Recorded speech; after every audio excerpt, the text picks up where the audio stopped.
ایک شخص ہے جس کا نام ادھم ہے، وہ بادشاہ تھا۔ ادھم نے اپنے بادشاہت کے اندر سب کچھ کیا۔ ایک دن اپنے محل سرائے میں سو رہے تھے، دیکھا کہ محل سرائے کی چھت کے اوپر کوئی دوڑ رہا ہے۔ سنتریوں کو اٹھایا کہ تم کیا کر رہے ہو؟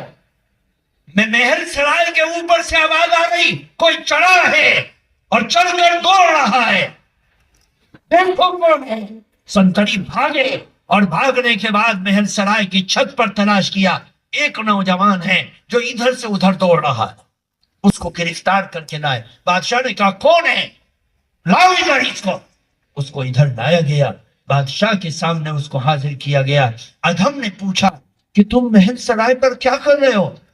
اس نوجوان نے کہا بادشاہ سلامت، میرا اونٹ گم ہو گیا ہے، میں اس اونٹ کو تلاش کرنے کے لیے آیا ہوں۔ میرا اونٹ گم ہو گیا، اس اونٹ کو تلاش کرنے کے لیے آیا ہوں۔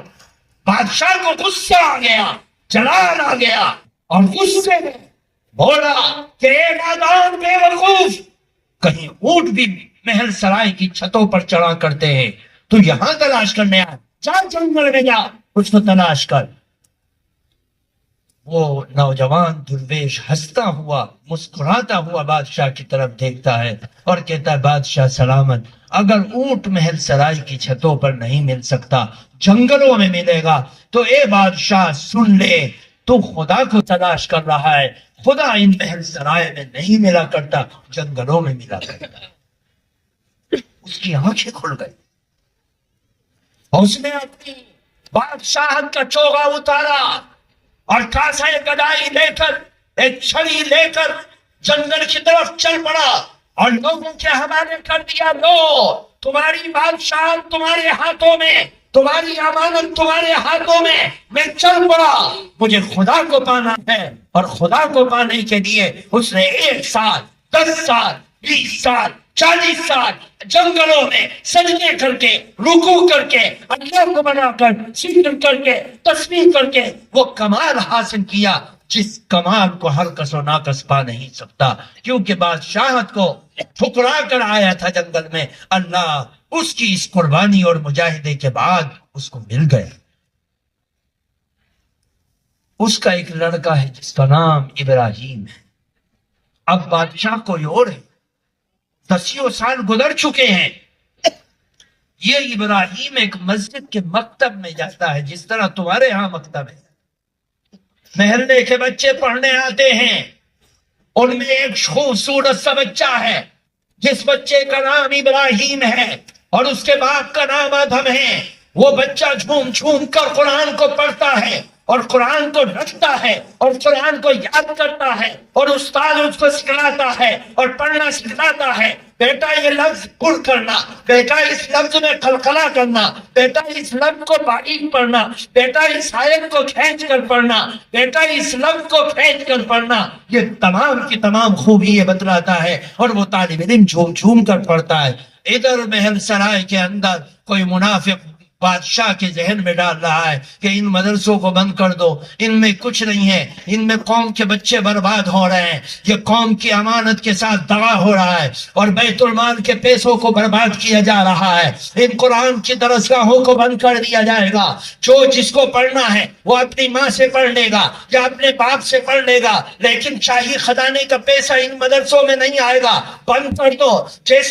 جیسے کہ بہار کے اندر جس طریقے سے آسام کے اندر مدرسہ بورڈ کے مدرسوں کو سرکاری بنا دیا گیا اور اسکول بنا دیا گیا اور کالج بنا دیا گیا اور بہت سے صوبوں میں بنانے کی تیاری کی جا رہی ہے، اسی انداز سے ان کی صورت کو مشق کر دیا گیا، ان کو تباہ و برباد کرنے کے لیے پلاننگ کر لی گئی اور شاہی بجٹ کو تیار کر لیا گیا۔ اب بادشاہ کہتا ہے کہ ذرا میں ان مدرسوں کو اور قرآن کے مکاتب کو ذرا جانچ کر کے تو دیکھ لو۔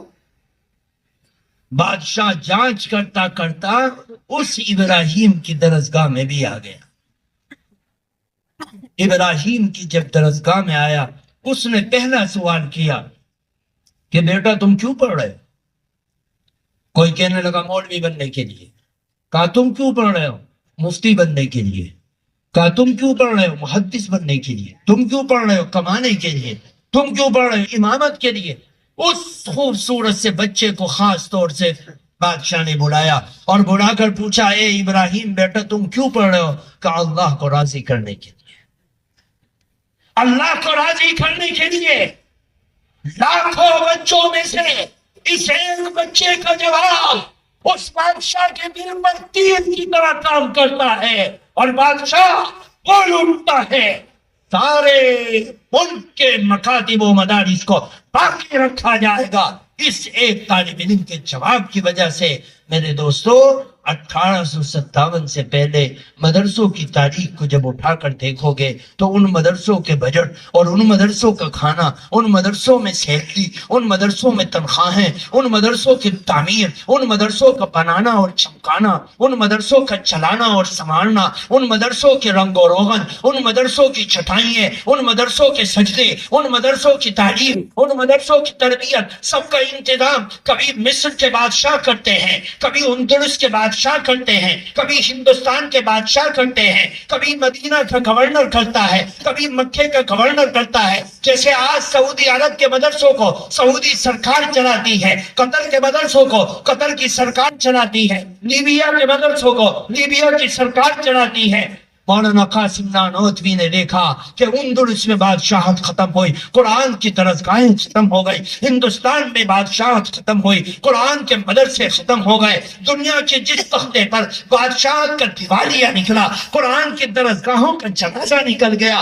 آؤ ایسا مدرسہ بنایا جائے، ایک بادشاہ آتا ہے چلا جاتا ہے، جنازہ اٹھ جاتا ہے، ویران ہو جاتا ہے، تباہ و برباد کر دیا جاتا ہے، محلات کو ڈوب دیا جاتا ہے، مساجد کو مسمار کر دیا جاتا ہے، مدارس کو تباہ کر دیا جاتا ہے۔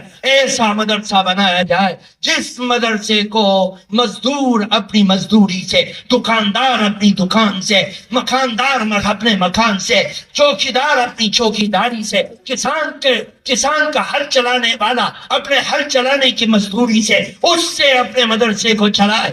جب تک مسلمان اس علاقے میں رہے قرآن کی درسگاہ تابندہ اور آباد رہے۔ میرے دوستو اس کے لیے دارالعلوم دیوبند کی بنیاد رکھی گئی اور 300 کچھ روپے، 64 روپے 65 روپے کا پہلے دن میں چندہ کیا۔ چندہ کرنے والا نبی کی آل و اولاد میں سے سید عابد حسین رحمت اللہ علیہ۔